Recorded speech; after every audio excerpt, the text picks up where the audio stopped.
अरे ये बारिश तो और ज्यादा बढ़ गई। रानू के बेटे को बहुत तेज बुखार है। अब मैं उस तक दवा कैसे पहुंचाऊंगी? मैं घर से तो निकल आई, मगर मुझे नहीं लगता कि मैं ये दवा रानू के बेटे तक पहुंचा पाऊंगी। बुलबुल अभी इतना सोचती ही है कि अचानक गौरी कौवी उड़ते हुए बुलबुल के पास आ जाती है। बुलबुल, इतनी तेज बारिश में तुम बिना छाते के यहाँ पर क्या कर रही हो? गौरी, वो क्या है ना कि रानू के बेटे को बहुत तेज बुखार है। वो उसे अकेला छोड़कर मेरे पास दवा लेने नहीं आ सकती थी, बस उसी को ही दवा देने जा रही थी। मुझे मालूम न था कि रास्ते में बारिश इस कदर बढ़ जाएगी, वरना मैं अपने साथ अपना छाता ले आती। बुलबुल की ये बात सुनकर गौरी मन ही मन में सोचती है, अरे बहुत अच्छा मौका है उस चिड़िया से अपना पुराना हिसाब चुकता करने का।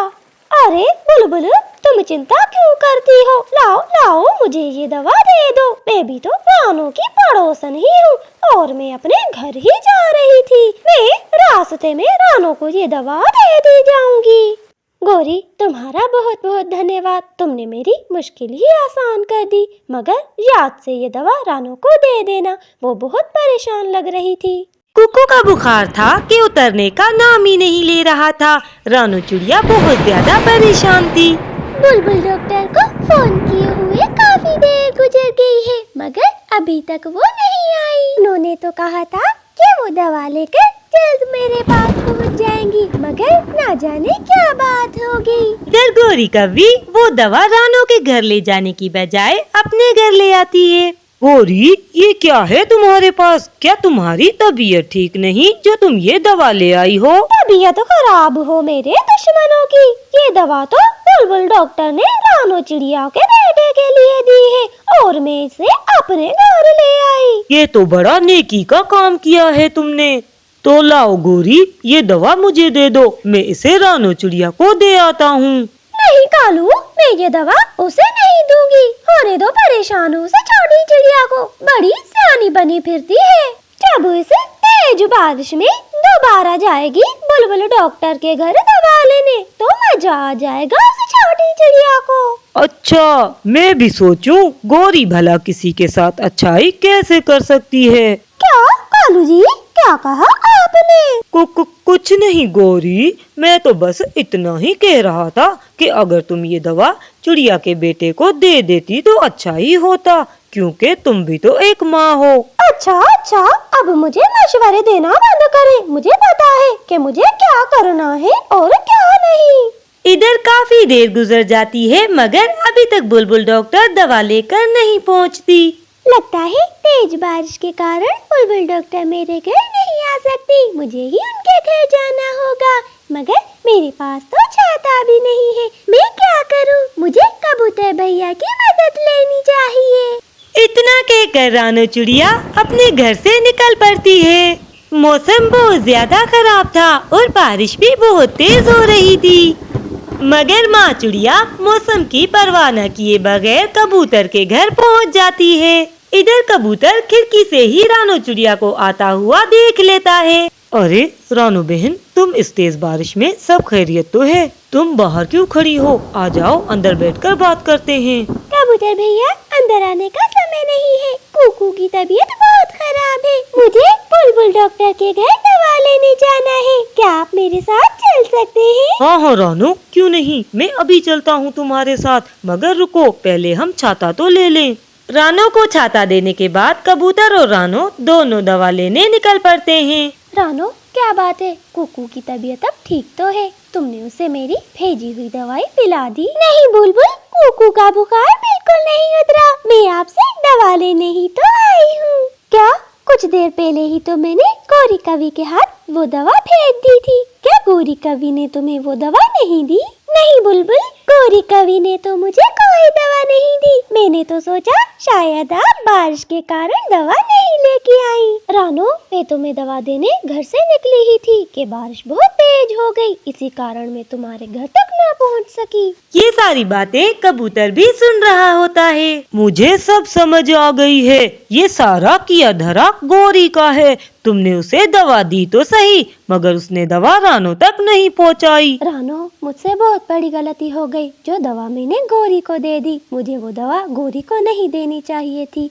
मगर तुम चिंता ना करो, मेरे पास आखिरी बुखार की दवा पड़ी है, वो तुम ले जाओ। फिर बुलबुल डॉक्टर रानो चिड़िया को एक और बुखार की दवा दे देती है।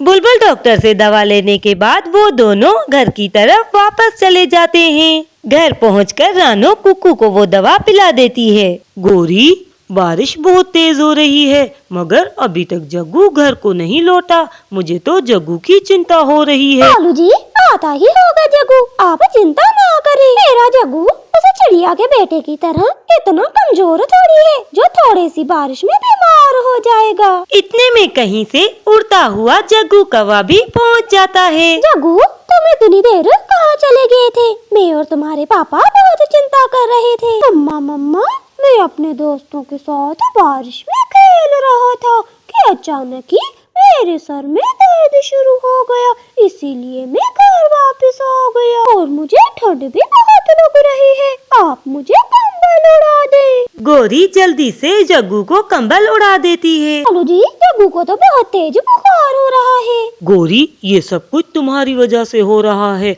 तुमने इसे ऐसे मौसम में बाहर जाने की इजाजत ही क्यों दी? कालू जी, आप तो हमेशा मुझ पर ही नाराज होते रहते हैं। वो रानो वाली दवा पड़ी है, मैं जग्गू को वो पिला देती हूँ, जग्गू बिल्कुल ठीक हो जाएगा। इतना कहकर गौरी वो दवा उठाने लगती है, मगर दवा गौरी के हाथ से छूटकर गिर जाती है।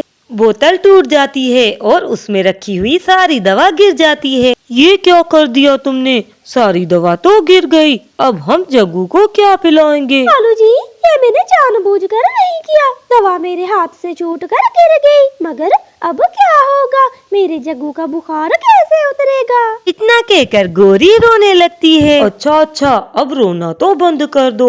बुलबुल डॉक्टर के पास दवा होगी, मैं फोन कर उससे पूछ लेता हूँ। बुलबुल डॉक्टर, मेरे बेटे जग्गू को बहुत तेज बुखार आ गया है, क्या आपके पास बुखार की दवा है? कालू, मेरे पास बुखार की केवल एक ही दवा बची थी, जो रानू आकर ले गई। अब तो मेरे पास कोई दवा नहीं है। अगर वो दवा जो मैंने गौरी को रानू के लिए दी थी, वो दवा तो तुम लोगों के पास होगी, वो तुम जग्गू को पिला दो। मगर बुलबुल, वो दवा तो गलती से गौरी से टूट गई। कहो, ये सब तो तुम्हें अपने कर्मों की सजा है, इसमें मैं तुम्हारे लिए कुछ नहीं कर सकती। इतना कहकर बुलबुल डॉक्टर फोन बंद कर देती है। हेलो, मगर बुलबुल डॉक्टर, हेलो। कालू जी, क्या हुआ? क्या कहा बुलबुल डॉक्टर ने? गौरी, अब केवल हमारे पास एक ही रास्ता है। हमें रानो चिड़िया के घर चलना चाहिए और उससे दवा मांगनी चाहिए। मगर कालू जी, मैंने रानो के साथ बहुत बुरा किया है, वो भला अपने बेटे की दवा मुझे क्यों देगी? गौरी, रानो बहुत दयालु चिड़िया है, हम चलकर उससे माफी मांग लेते हैं। मुझे विश्वास है वो हमें जरूर माफ कर देगी। कालू और गौरी उसी तेज बारिश में रानो के घर की तरफ निकल पड़ते हैं, मगर बारिश बहुत तेज होने की वजह से वो उड़ नहीं पा रहे थे। वो एक पेड़ के नीचे आकर बैठ जाते हैं। कालू, अब मुझे एहसास हो रहा है कि रानो को कितनी तकलीफ उठानी पड़ी होगी जब वो ऐसी बारिश में बुलबुल के पास दवा लेने गई होगी। हाँ गौरी, मैं तो तुम्हें पहले ही कह रहा था कि किसी की आ नहीं लेनी चाहिए। बड़ी मुश्किलों से उड़ते हुए आखिरकार वो रानो चिड़िया के घर तक पहुँच जाते हैं। बुलबुल डॉक्टर की दवा पीने के बाद रानो चिड़िया का बेटा अब बिल्कुल स्वस्थ था। गौरी, तुम यहाँ क्या करने आई हो?